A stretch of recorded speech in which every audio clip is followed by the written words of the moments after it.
Hello అండి అందరికీ. 2024 assembly ఎన్నికల్లో జగన్మోహన్ రెడ్డి గారు ఎందుకు ఓడిపోయారు అంటే మీరేం సమాధానం చెప్తారో కింద కామెంట్లో చేయండి. అలాగే నేను మాత్రం ఏం చెప్తాను అంటే జగన్మోహన్ రెడ్డి గారు 2024 ఎన్నికలు ఎందుకు ఓడిపోయారు అంటే ఆయన చేసిన అభివృద్ధిని చెప్పుకోవటంలో విఫలమయ్యారు అని చెప్పేసి నా అభిప్రాయం. ఎందుకు అంటే ఆయన ఓడిపోయిన తర్వాత ఆయన చేసిన ప్రతి ఒక్క మంచి పని యొక్క ఫలితాలు అనేవి మనం రీసెంట్ డేస్లో చూస్తూ ఉన్నాం. అర్థమైందా?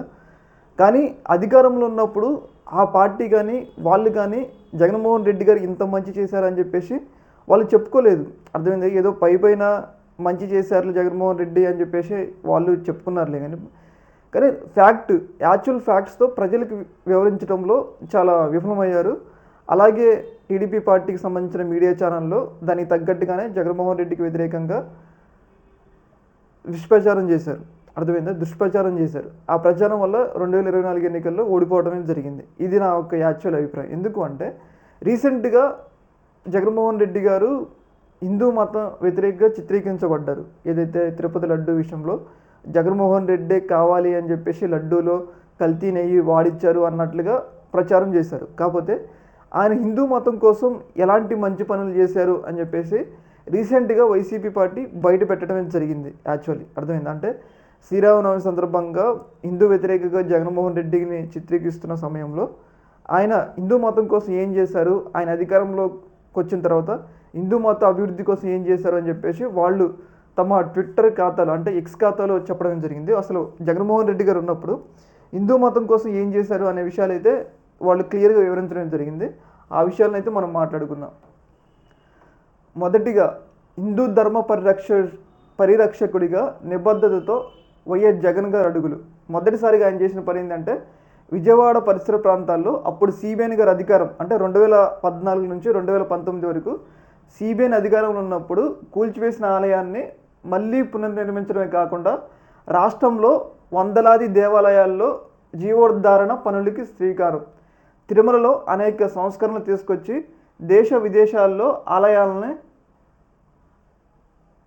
ఆలయాల్ని నిర్మించి శ్రీవారి ప్రతిష్టను పెంచిన వైఎస్ జగన్ గారు. అర్థమైందంటే జగన్ గారు ఆయన హిందూ వ్యతిరేకంగా చిత్రీకరించినా కానీ ఆయన అధికారంలో ఉన్నప్పుడు ఎలాంటి మంచి పనులు చేశారో వాటన్నిటిని కూడా చెప్పుకుంటూ వచ్చారనమాట. అందులో భాగంగా వాళ్ళు జగన్ గారు చేసిన మంచి పనులన్నింటినీ కూడా చెప్పుకుంటూ వచ్చారు. ఒకసారి అవి ఏంటో మనం చూద్దాం.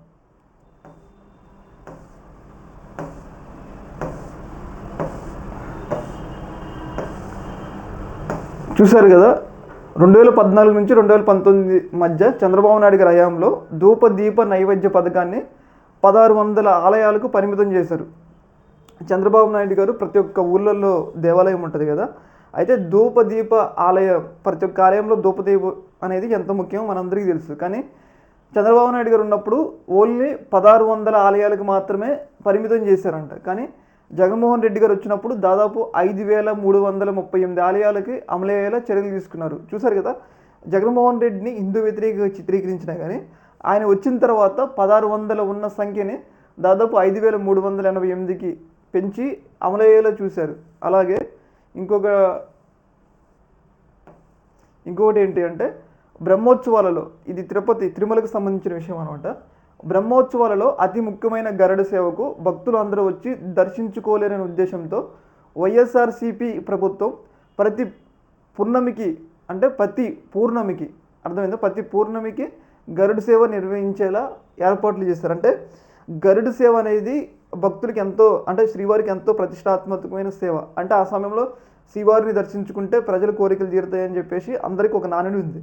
అయితే అందరూ గరుడు సేవకి దర్శించుకునేలా ప్రతి ఒక్క పూర్ణమికి కూడా గరుడు సేవ అమలయ్యేలా చూశారు అని చెప్పేసి వైసీపీ పార్టీ చెప్పుకురావడం జరిగింది. అలాగే ఇంకొక పని ఏంటి అంటే రాష్ట్ర ప్రజల సంక్షేమాన్ని కాంక్షిస్తూ దేవాదాయ శాఖ ఆధ్వర్యంలో తొలిసారిగా వైఎస్ జగన్ హయాంలో విజయవాడలో రాజశ్యామల యాగాన్ని నిర్వహించారు. రాష్ట్ర ప్రజల సంక్షేమాన్ని కాంక్షిస్తూ దేవాదాయ శాఖ ఆధ్వర్యంలో రాజశ్యామల యాగాన్ని నిర్వహించారన్నమాట. అలాగే అర్చకుల గురించి ఈ విషయం వచ్చేసి వంశపారంపర్యంగా అర్చకత్వ హక్కులను గుర్తిస్తూ ఎండోమెంట్ ప్రాపర్టీ రిజిస్టర్లో ఆయా అర్చకుల పేర్లు నమోదు నిర్ణయం తీసుకున్నది వైఎస్ఆర్సీపీ. అంటే వంశపారపర్యంగా ఒక గుడికి వాళ్ళ యొక్క పూర్వీకులు అర్చకులుగా పనిచేస్తారనుకోండి, వాళ్ళ వారసత్వాన్ని కొనసాగించేందుకు జగన్మోహన్ రెడ్డి గారికి వాళ్ళకు గుర్తింపు అంటే ఇస్తూ ఎండోమెంట్ ప్రాపర్టీ రిజిస్టర్లో వాళ్ళకు గుర్తింపు ఇస్తూ నిర్ణయం కూడా తీసుకోవడమే జరిగింది. అలాగే తిరుమల శ్రీవారికి అత్యంత ప్రీతిపాత్రమైన నవనీత సేవ స్వచ్ఛమైన వెన్న సమకూర్చేందుకు వైఎస్ జగన్ ఆదేశాలతో టీటీడీ చైర్మన్ నవనీత సేవ కార్యక్రమానికి శ్రీకారం చుట్టారు. దేశీయ ఆవుపాల నుంచి తీసిన వెన్నతో నవనీత సేవ కార్యక్రమాన్ని నిర్విఘ్నంగా కొనసాగించేందుకు తిరుమలలోనే గోశాల అంటే ఇప్పుడు నవనీత సేవకి స్వచ్ఛమైన నెయ్యి కావాలన్నమాట. అయితే అలాంటప్పుడు తిరుమలలోనే గోశాల ఏర్పడితే అక్కడ నెయ్యి వస్తుంది కాబట్టి ఎలాంటి కల్తీ జరగదు కాబట్టి తిరుమలలోనే ఒక గోశాలను ఏర్పరచడంలో కీలకమైన పాత్ర పోషించారు. అర్థమైందా?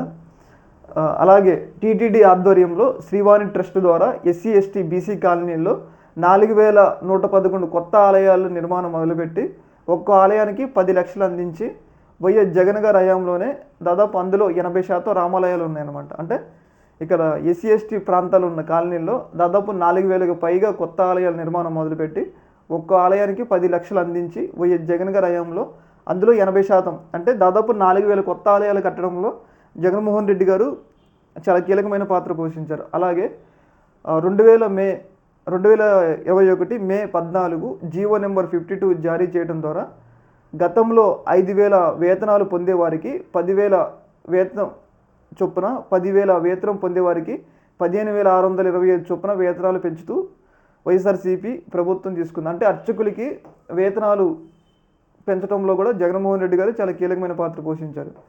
అలాగే విజయవాడలో చంద్రబాబు నాయుడు కూల్చేసిన ఆలయాలన్నింటినీ కూడా ఆయన పునరుద్ధరించారు. అర్చక సంక్షేమ ట్రస్ట్ ద్వారా దాదాపు అమలు చేసి సంక్షేమ కార్యక్రమాలు అమలు చేసి 48 కోట్ల మేర లబ్ధి చేకూరిందనమాట. అంటే 48 కోట్లు అర్చకులకి వివిధ మార్గాలతో ఇచ్చారు. చిన్నారుల్లో దైవభక్తి పెంపొందించేందుకు వైఎస్ఆర్సీపీ హయాంలోనే ప్రభుత్వం గోవిందకోటి రామకోటి కార్యక్రమాలని స్వీకారం చుట్టింది. రాసిన పిల్లలకు వెంకటేశ్వర స్వామి దర్శన భాగ్యం కల్పించింది అనమాట. అర్థమైందా? ఇంకా చాలా ఇలా పోతే ఇంకా చాలా ఉన్నాయి. తిరుపతిలో గో మహాసమ్మేళనం గో ఆధారిత వ్యవసాయం ప్రోత్సహించడం కోసం భాగంగా తిరుపతిలో మహతి కళాక్షేత్రంలో గో మహాసమ్మేళనం నిర్వహించింది. అది కూడా జగన్మోహన్ రెడ్డి హయాంలోనే. ఇంకా ఇవన్నీ ఉన్నాయి. ఇనాం భూములు కలిగి ఉన్న వేలాది మంది అర్చకులకు వైఎస్ఆర్సీపీ ప్రభుత్వం రైతు భరోసా పథకం అందజేసింది. అంటే ఇనాం భూములకు అర్చకులకు కూడా రైతు భరోసా పథకం అమలు చేసింది. ఇంకా ఇవన్నీ చాలా ఉన్నాయి, చెప్పుకుంటూ పోతే చాలా టైం అవుతుంది. వైఎస్ జగన్ ఆధ్వర్యంలో 350 కోట్లతో శ్రీవాణి ట్రస్ట్ ద్వారా 2,635 నూతన ఆలయాలను నిర్మించారు. అంటే 350 కోట్లతో 2,635 ఆలయాలను నిర్మించారు. మరో 300 ఆలయాలకు మరమ్మతులు. చూశారు కదా, జగన్మోహన్ రెడ్డి గారు ఉన్నప్పుడు ఆయన ఇంకా చాలా చేశారు. కాకపోతే ఆయన ఏంటి అంటే చెప్పుకోవడంలో అవతల పార్టీ యొక్క మీడియా యొక్క బలం ఎక్కువైంది. ఆయన చెప్పుకోవడంలో ఒక రకంగా వాళ్ళు హిందూ వ్యతిరేకంగా చిత్రీకరించారు. తిరుమలలో జరిగిన చిన్న సంఘటన కూడా జగన్మోహన్ రెడ్డి చేశాడన్న ఆపాదించడంతో ప్రజలు కూడా దాన్ని నమ్మి జగన్మోహన్ రెడ్డి ఓడించడంలో చాలా కీలకమైన పాత్ర పోషించారు. కానీ ఇప్పుడు వాళ్ళు వచ్చిన తర్వాత అంతకన్నా ఎక్కువ జరుగుతున్నాయి. అంటే జగన్మోహన్ రెడ్డి ఉన్నప్పుడు కన్నా తప్పిదాలు తిరుమలలో ఇప్పుడు ఎక్కువ జరుగుతున్నాయి. కానీ అయినా కానీ వాటి గురించి ఎవరు మాట్లాడరు. చూసారు కదా, వీటన్నిటిని ప్రజలకు గుర్తించి మీకు ఎవరు మంచి చేస్తారో మీరే గుర్తించి మీరే ఎన్నుకోవాల్సిన అవసరం ఉందన్నమాట. ఏదేమైనా కానీ జగన్మోహన్ రెడ్డి గారు తను చేసిన అభివృద్ధిని చెప్పుకోవడంలో చాలా విఫలమయ్యారని చెప్పేసి ఇక్కడ కీలకమైన నా అభిప్రాయం. మీ అభిప్రాయం కూడా కింద కామెంట్లో తెలియజేయండి. ఓకే.